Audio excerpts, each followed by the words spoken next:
Good afternoon. Myself, Dr. J. Namrata Manohar, is back with another episode on tips to learning C computer programming. This is my 8th episode, but in the series of learning computer programming as regards C language, it will be episode 7. So in this episode, we shall see the application of decision making and branching concepts of C programming applied to mathematics and physics. That is how some problems in mathematics and physics can be programmed. So before we start the episode, I will introduce you to the various resources. The primary resource is the various episodes that I have released in this context. I have released 7 episodes. So starting from importance of programming for electrical engineers, computer programming for beginners, fundamental terms of computer programming, preliminary introduction of C programming language, introduction of C programming language, second stage, then operators and decision making in C programming, looping and branching in C programming. In this way, we are going to take up some more programs as regards mathematics and physics. So this is the first resource which you all have to go through. It would give you a strong foundation. Now we know that C programming requires hardware and software, and you will get good experience only if you can execute. So if you do not have your C editor in your system, you can go to this website, www.w3resource.com. So here you will get various programming exercises in which it has an editor also. So you can type your program and run and check whether you're getting the desired output or no. So in this way, you will be practicing the concepts as well as execution. Now, our first problem is simple, that is, write a program to find the sine of an angle. This is a trigonometric question. Now, we know that C has several built-in functions in mat.h library. So we have to invoke this sine function. So to invoke this sine function, we need to include this mat.h. And as usual, you will be including stdio.h. Now, we know that pi is a constant in mathematics, so we'll define pi 3.1459 as a global constant. Now, start the main, double sine value, radian value, and degree value. Now, we normally calculate the sine value on the degrees, but the function in the mat.h will consider only radian values. So if you are entering your data in degrees, you need to convert it in radians in order to apply this sine function. So printf, please enter an angle in degrees. So please enter an angle in degrees. So you're entering angle 30 degrees. Now we need to convert this 30 degrees to radians. So after accepting using scanf, then radian value is equal to degree value multiplied by pi by 180. So sine value is equal to sine of radian value. Now we print the result. The value of percentage LF degrees is equal to percentage LF. So you're giving your degree value 30 degrees in place of degree value, and the result sine value of 30 degrees is 0.5. And so here, this is how you're going to apply mat.h. Now, we will extend, as we have already discussed in the introduction chapters or episodes, that C has the concept of extendability. You should be able to extend your program. So we will see how you're going to extend your program. In the previous program, we have calculated only sine, but we need to know the sine, cos, and tan of the angles. So in this program, let us display the table of sine, cos, and tan of the angle 0 to 180 degrees with steps of 30 degrees, right?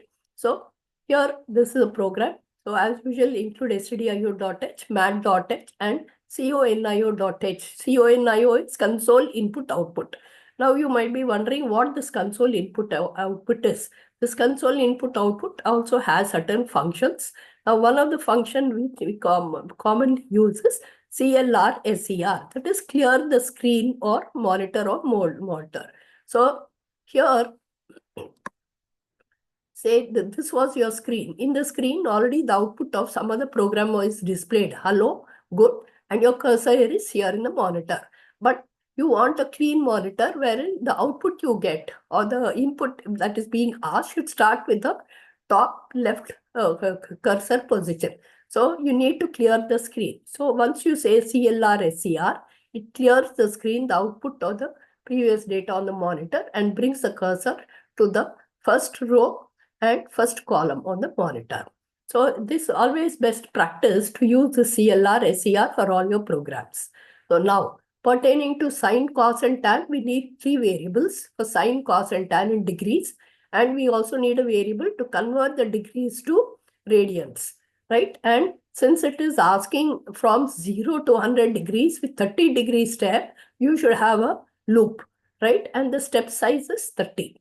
So let us see how to write the statements. In degree, float, S for sine, C for cos, T for tan, I is the counter. Now, printf, angle in degrees, /t, sine in degrees, /t, cos in degrees, and tan in degrees. This is the output statement. So with that statement, your output could look like this: angle in degrees, sine degree, cos degree, and tan degree. That is the heading of the table. It is always better to give the heading of the table before the for loop, right? Now, start the loop. For degree is equal to 0, right? And degree less than or equal to 180, degree plus is equal to 30. That is, degree is equal to degree plus 30. So, I is equal to, converting it to radians, I is equal to 3.14 into degree by 180.0. You have to write this 180.0 because this is in float, right? So S is equal to sine of phi, C is equal to cos of phi, T is equal to tan of phi. Now first you're going to print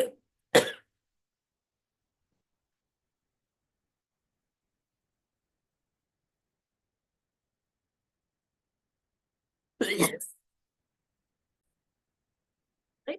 So first we are going to calculate, since the loop starts with 0, first it will calculate the sine, cos, and tan of 0 degrees and print. Then the step size is 30. So then it will calculate the sine, cos, and tan of 30 degrees and print. So it keeps on looping until the degree is equal, less than or equal to 180 degrees. So what will be the output? The output would look like this. Heading, angle in degrees, sine degree, cos degree, tan degree.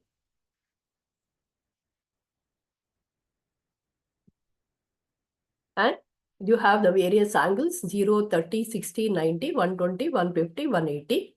And then the sine, cos, and tan of the various angles, right? Now, you see another program, another simple program, wherein you calculate the hypotenuse and area of a right angle triangle given the base and height. So first of all, as we have explained in the previous episode, you have to design the problem. That is, you should know what are the equations related to the hypotenuse and area of a triangle. So this is the height of the right angle triangle. This is the base and this is the hypotenuse.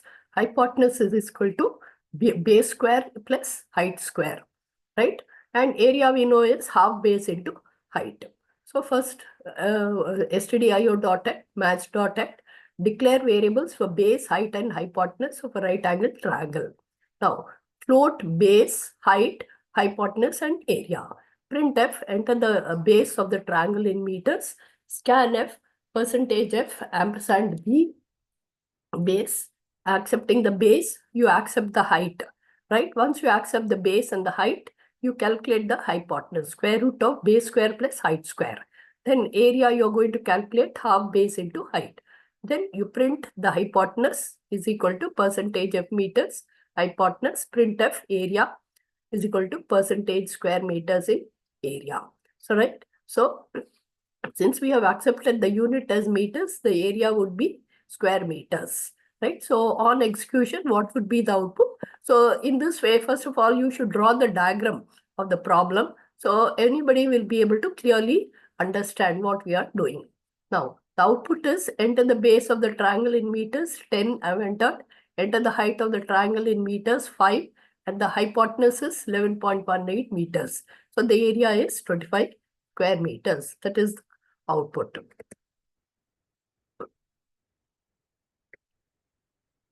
Now, another one is wherein mostly asked in aptitude. If you are attempting any aptitude exam, this would be very important, right? So whenever you are attempting any aptitude program, you should know the various logics, right? So you might be thinking, I'm writing aptitude exam, so why do I need to know mathematic equations or functions? But by applying mathematic equations and functions, you will be able to solve that logical program or logical question very fast. So that is why whenever you are appearing for any exam, please keep a notebook and enter all the formulas related. Whatever formula you are coming across. Some, they are already developed by some previous people, or you may also have your own logic. So you should note down your own logic in that particular book. So that's a good practice. So a child building a tower with blocks uses 15 for the bottom row. So here at the bottom row, there are 15 blocks, right? Each row has two fewer blocks than the previous one, right? Two fewer blocks than the previous one.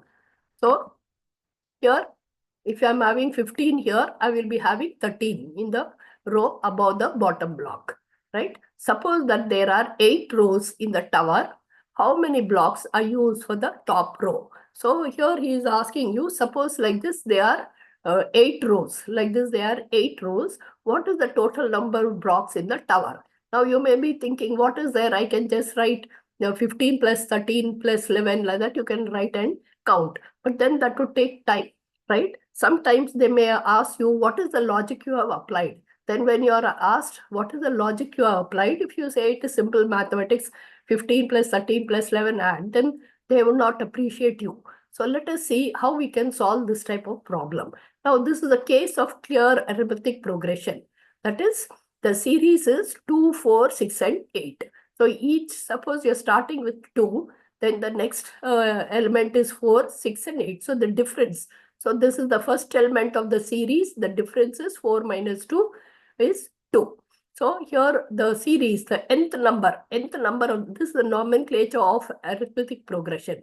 N is the nth number, right? So this is A1, A2, A3, A4.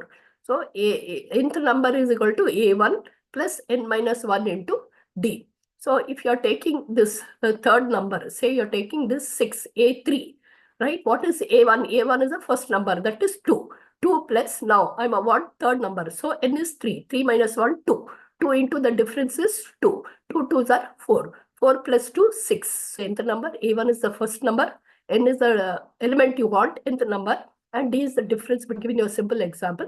Now, some of the terms, sum of the terms, 4 plus 2 plus 6 plus 8 is n by 2. Make a note of this formula. So here I'm showing you only arithmetic progression. So like that, you'll have geometric progression, harmonic progression. You should make a note of all the formulas, them also. Now, what in this particular problem, right? 15 blocks at the bottom. The difference is minus 2. Why? Because it is reducing. It is 15. And the total number of n rows. So n is equal to 8. So let us write the program. What are the variables? The first number A1, the difference D, n in our case is 8, the total number of elements, and what is the sum? So printf, enter the first term. Scanf percentage D ampersand A1. So what is the first term? Enter the first term is 15 for us. So output here, enter the first term 15. That is the number of blocks in the bottom row. Printf, enter the difference between two consecutive terms. That is scanf ampersand D. What is the difference is minus 2. Now, printf, enter the value of the nth term. Scanf, the nth term. What is the nth term? That is the 8th row. So you are entering the number 8 here. Now, after accepting the three variables, you are going to calculate the number of blocks in the 8th row. The number of blocks in the 8th row, n elements, is A1 plus n minus 1 into D. So A1, we have A1 value of the 8th term, that is equal to 1. So the one block is there on the 8th upper row. Now we should calculate what is the total number of blocks in the 8 rows. So that is the total sum of the series. So sum is equal to n into what is the formula? N by 2 into 2a plus n minus 1 into d. So n, the whole thing divided by 2, right? 2a plus n minus 1 into d. So you are writing this expression also is very important. So what is the error you would get if you're not writing the expression properly? The output would be wrong. So you should be able to practice writing these expressions correctly in the syntax of C programming.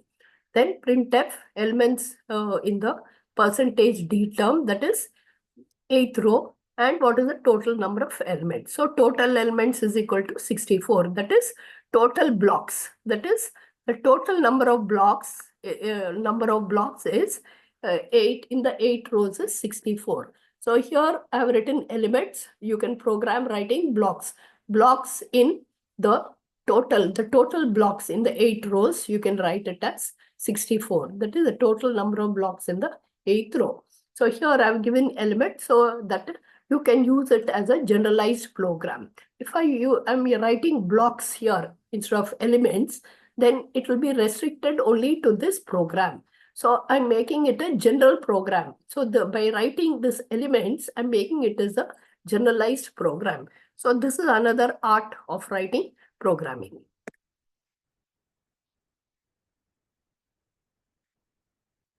Now, we will see an interactive program. Like when you go to ATM, you are inserting your card, right? And then it will keep on asking you questions.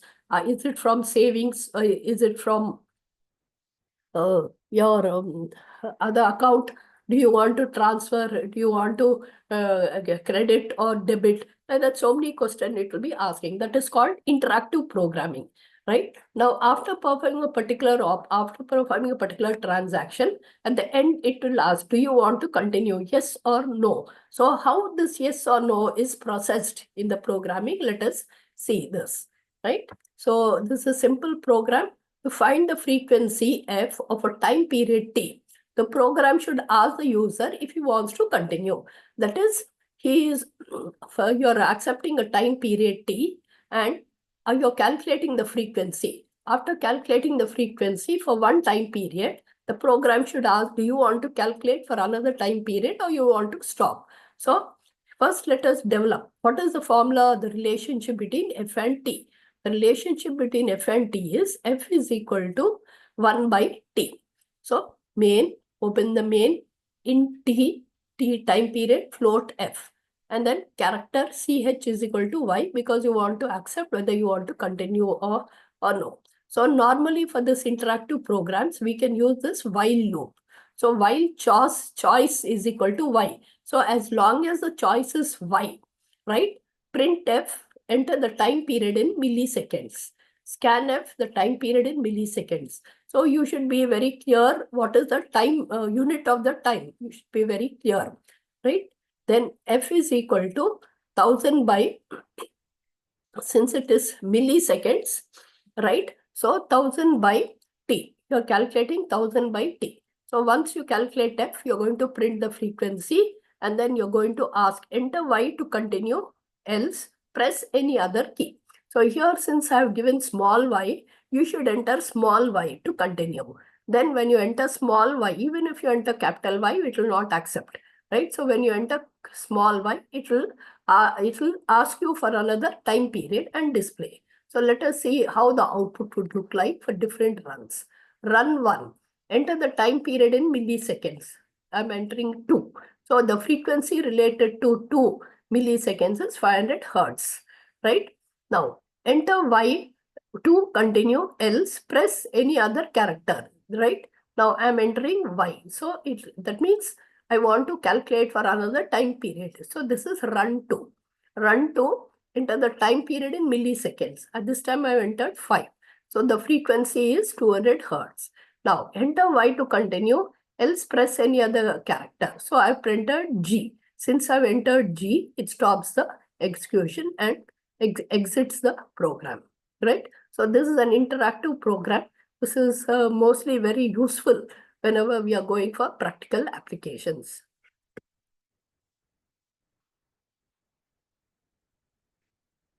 Now, we'll take up another program. Write a C program. This is related to graphs. right?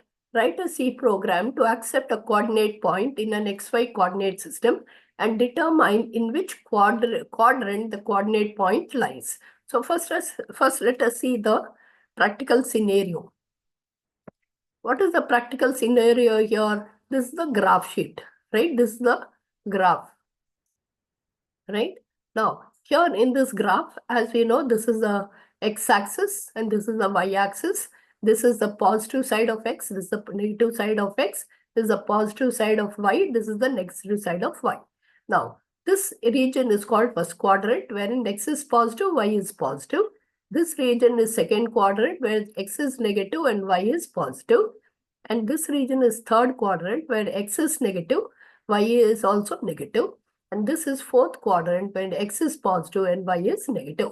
So first we should know what is the practical scenario. Then only you will be able to write the program. So what is the program? He is saying you enter to the coordinate points. Say here I have entered the coordinate points 3 and 4. Then what should be the answer? The answer should be that 3 and 4 lies in the first quadrant. That should be my output, right? So here, let us see the program from the beginning.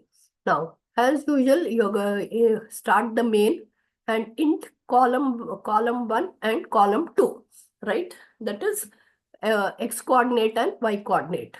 CO1 is for x coordinate, CO2 is for y coordinate, right? Printf, input the value of x and y coordinate. Scanf, %d, column 1, column 2. So I am prompting the user to input coordinates, read and store the user's input in CO1 and CO2, x coordinate and y coordinate. Now, I have to start checking, right? What is the condition for checking here? If CO1 is greater than 0, that is x coordinate is positive, and CO2 is also greater than 0, y also is positive, then that means the coordinate point %d lies in the first quadrant, right? So this will be the output. Now, else if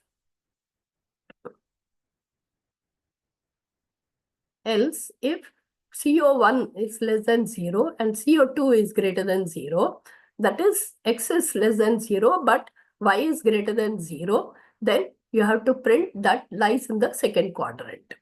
Now, else if CO1 is less than 0 and CO2 is also less than 0, x and y both are negative, then it is in the third quadrant, right?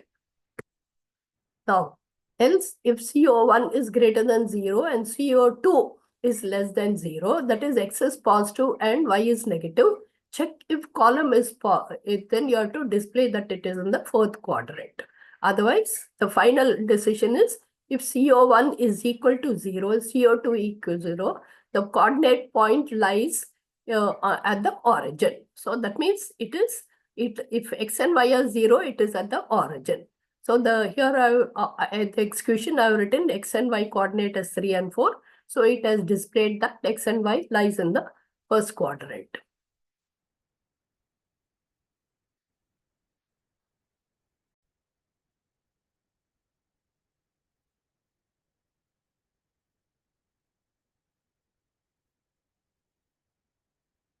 Now, let us extend this program. That is, we have seen the coordinates. Let us try to find out the distance between 2 points. So I'm extending the program. In the previous, we have only found out the quadrant, but here we will accept two points and try to find out the distance between the 2 points, right? So we are extending the program.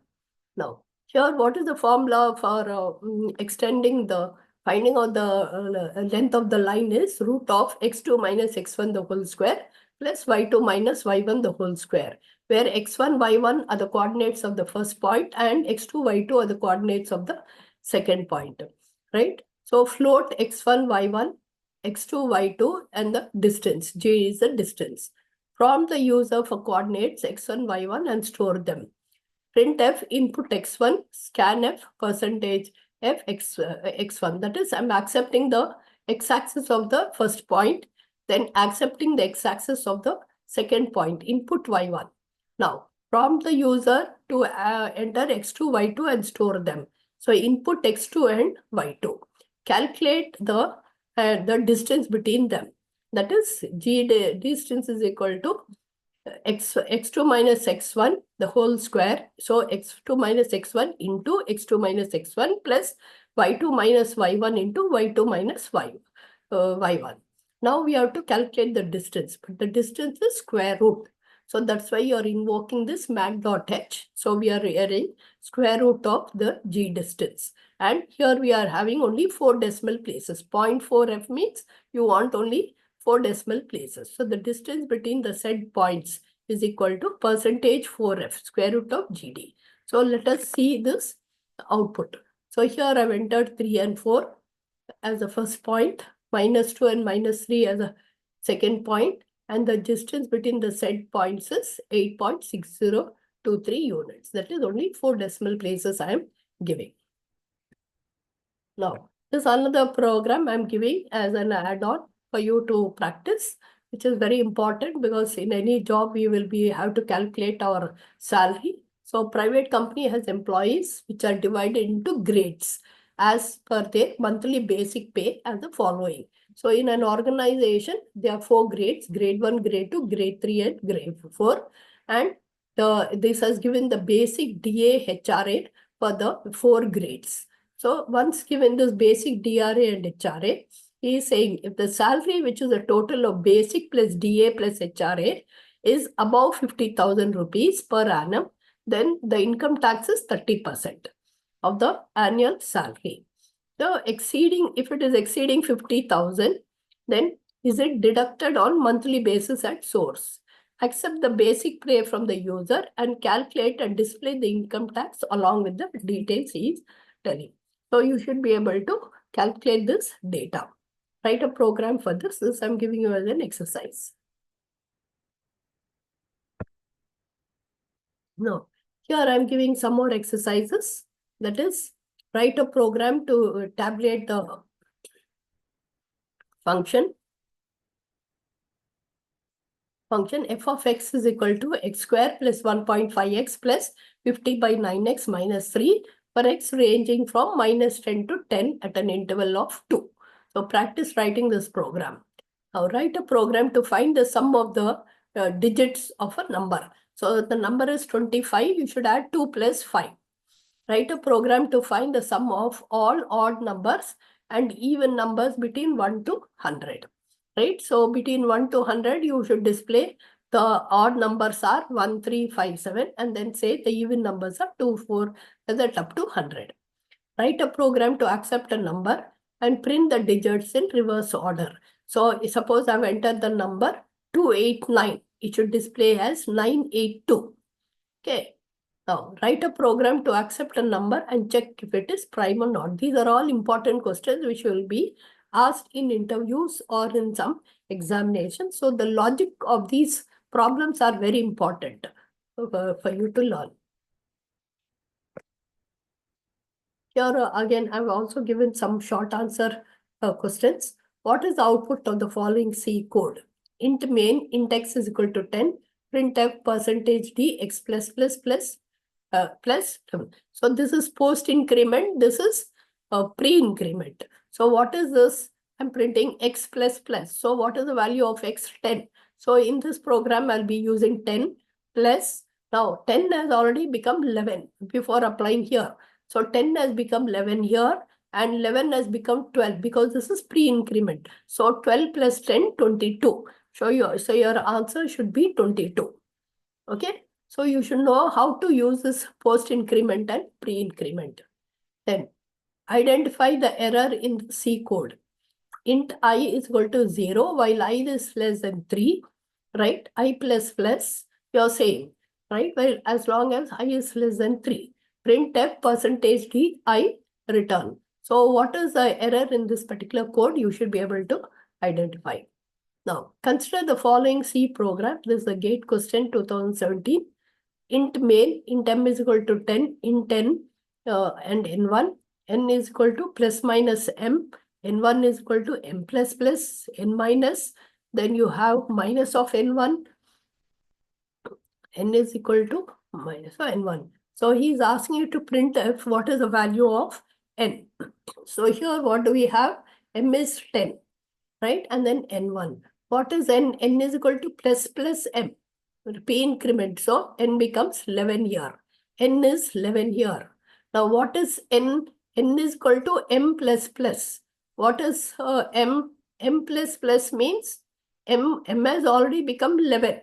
So n1 will be 11 here. N1 will be 11 here. Now, after m was used as 11 here, m plus, it is saying post increment. So after executing of this, m becomes 12, right? Then n minus minus it is saying.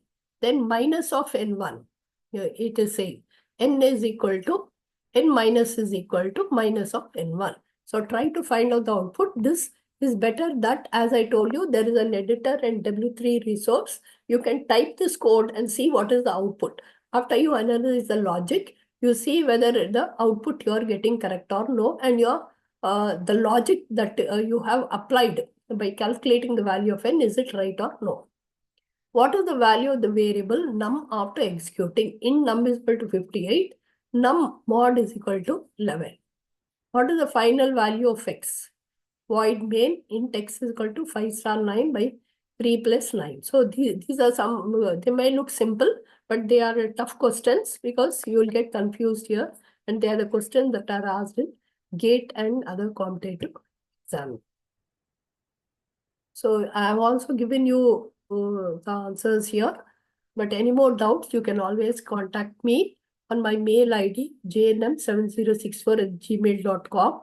And if you have any, you want to do any project documentation, BEME, and prepare yourself for quantitative aptitude coaching for CA entrance or any subject of computer science and electrical engineering, mathematics and statistics, operation research, you may contact on this number. Thank you.